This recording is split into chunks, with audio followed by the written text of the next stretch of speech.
Ces gens-là ont vraiment tout à nous apprendre et à nous montrer. Et nos politiques en Europe les définissent comme déshumanisés, réfugiés. Je crois que c'est les plus fortes personnes que j'ai rencontrées dans ma vie. Des modèles d'êtres humains qui choisissent de sourire. Et on les déshumanise. C'est pas possible. C'est comme si on nous disait non, le paradis n'existe pas, quoi. Le paradis, c'est ces gens-là, quoi.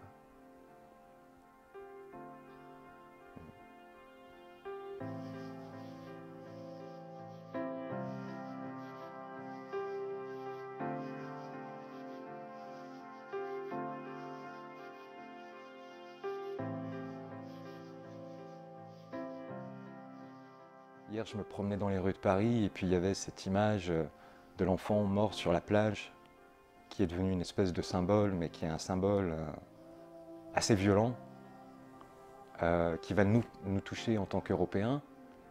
Mais est-ce qu'on réfléchit à, est-ce qu'on se place à eux, à leur situation, à ce qu'ils vivent, et est-ce qu'ils ont envie que ce symbole-ci leur appartienne?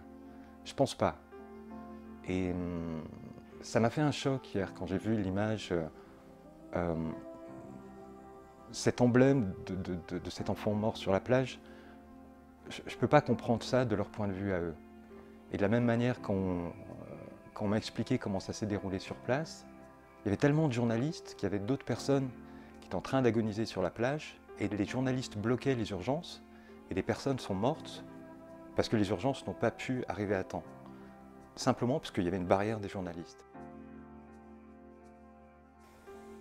Et c'est pour ça que j'ai créé cette association qui n'a rien à voir avec mon métier de sculpteur, mais qui a à voir avec le métier d'artiste, qui est connecté à son temps et surtout d'un artiste ou de l'art qui pour moi est avant tout une trace de l'humanité. Et j'ai envie de pouvoir proposer quelque chose qui soit d'une humanité qui soit plutôt belle, et même si elle peut paraître naïve, mais je trouve que l'être humain a encore beaucoup de choses à raconter.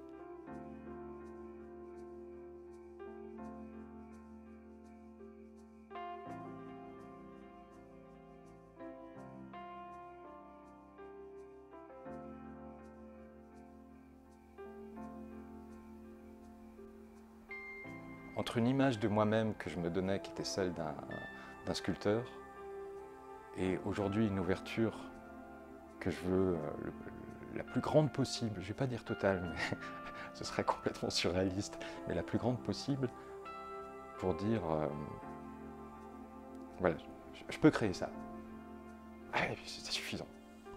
Alors que ce soit en sculpture, que ce soit dans un sourire, bah voilà quoi. Ah, je vais prendre un moment de silence. Parce que je suis en train de faire mon introspection. C'est pas mal, c'est intéressant.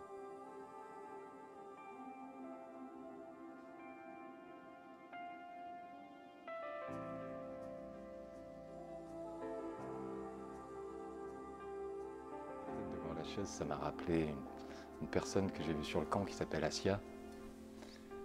Et c'est une personne qui est paralysée et qui a vécu dans le camp de Moria sans siège. Donc du coup qui rampait tous les jours. Oh, enfin, c'est trash quoi. Quand elle a fait la traversée, il y a des personnes qui voulaient la mettre à l'eau parce qu'elle était handicapée. Et puis il y a une personne qui l'a pris avec elle, enfin, qui l'a pris un monsieur assez fort et qui du coup a dit non, tu vas pas la mettre à l'eau, moi je la garde. Ils ont fait la traversée comme ça, elle est arrivée au camp de Moria, elle a dû y passer je pense plusieurs mois, sans siège, sans rien. Avec rien, du coup avec le premier matériel qu'elle avait sous la main, c'est-à-dire des couvertures de survie, elle a décoré toute sa petite chambre comme ça en or. Elle a fait des fauteuils avec de la récupération de tissu rouge. Et du coup, c'était complètement incroyable parce qu'on se rend compte que l'imagination humaine, et quel que soit ce que cette personne a pu traverser, ressortait quand même et avait une beauté. Enfin, moi j'ai vu qu'il y avait une beauté, mais pour elle, c'était surtout prendre possession de l'endroit où elle était, quoi. Et bref, Assia est amoureuse de cette couleur or et rouge. Et du coup, elle m'avait demandé, on travaillait sur les cerfs-volants ensemble. Et par son biais, j'ai rencontré aussi les autres femmes du camp. Et du coup, elle m'avait demandé d'amener une bombe de peinture. Et puis on papotait, et puis au bout d'un moment, elle prend la bombe de peinture et elle peint en or tout son fauteuil. Sans prendre le temps de protéger quoi que ce soit. Comme quelque chose comme ça qui était un peu un élan comme ça créatif, vital, comme quelque chose qu'il fallait qu'il sorte pour elle, et hop, et c'est parti. Et tout le fauteuil a fini de couleur or, quoi. Et ça, ça m'a fait beaucoup sourire, je l'ai laissé faire, je l'ai aidé. Parce que du coup, il y avait vraiment quelque chose de très intéressant qui se passait à ce moment-là. C'était si on amène un tout petit peu quelque chose à une personne, quel que soit ce qu'on amène, on ignore ce qui va se produire. Et là, en l'occurrence, j'aurais aimé qu'elle s'exprime sur les cerfs-volants que je fais pour l'association, etc. Et puis non, elle s'exprimait sur autre chose. Et en fait, c'était gagné. Qu'importe le support, que ce soit un fauteuil, que ce soit un cerf-volant, que ce soit n'importe quoi, à partir du moment où on amène une possibilité ou un outil, c'est pas forcément une possibilité de s'exprimer, parce qu'elle aurait pu s'exprimer sans ma présence, et elle le fait, mais simplement amener des outils, simplement amener ouvrir le champ des possibles, et du coup l'imagination ne connaît aucune limite à ce moment-là. Même avec une simple bombe de peinture or et un fauteuil roulant. Je crois que c'est la seule qui a un fauteuil roulant or dans toute l'île, et peut-être même dans le monde entier, quoi. C'est assez dingue.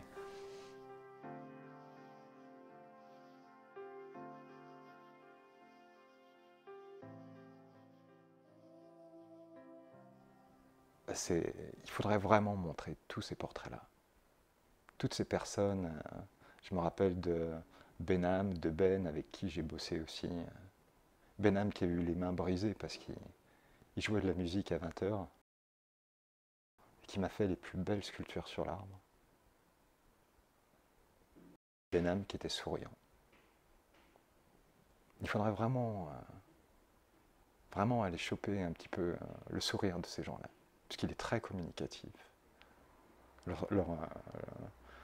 Ah, ils ont choisi de dire, ouais, l'homme est beau et l'être humain est beau, et pourtant ils ont été torturés, ils ont été passés par toutes les saloperies au monde, et ils sont capables de ça. Ils ont choisi le sourire.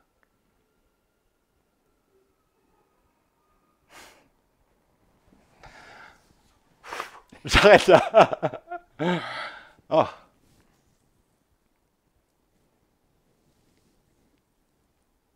C'est eux qui nous apprennent. Bien sûr que j'apprends sur moi-même quand je suis dans des situations comme ça. Mais c'est pas ça qui m'importe. Ce qui m'importe, c'est que leur sourire soit vu. Et le provoquer. Si je peux en être capable, je le provoquerai. Mais déjà que leur sourire soit vu.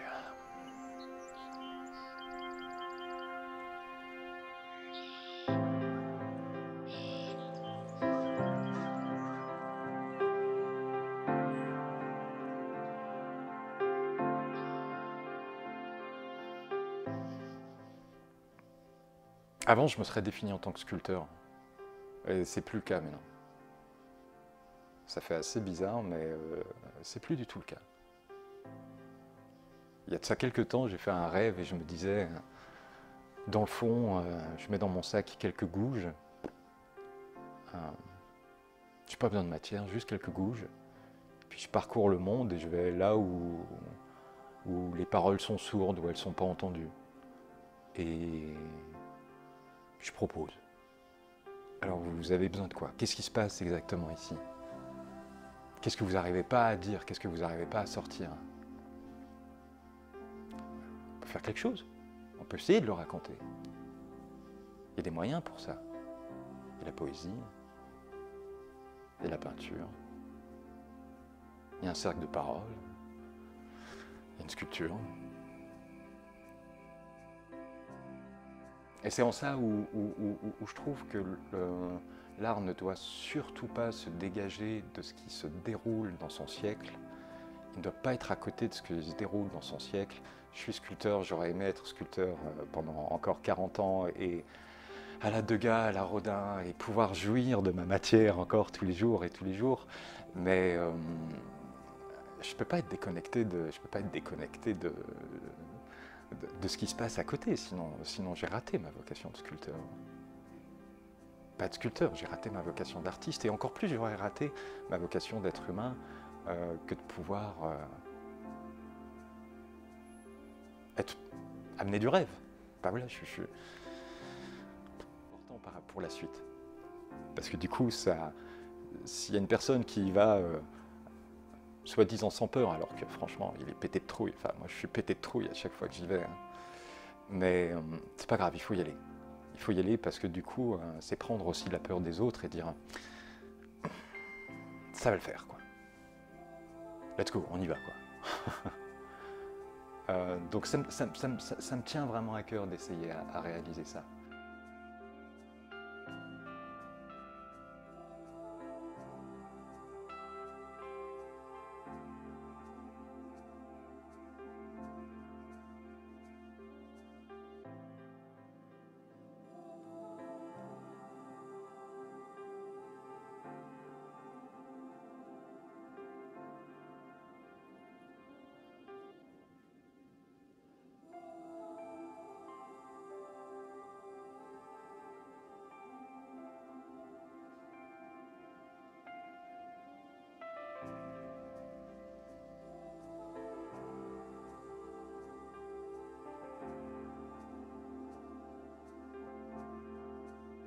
Pouvoir ne serait-ce qu'en parler, leur mettre des mots dessus, ça apaise. La poésie, c'est vraiment important. La poésie. À défaut d'art, les mots feront l'affaire.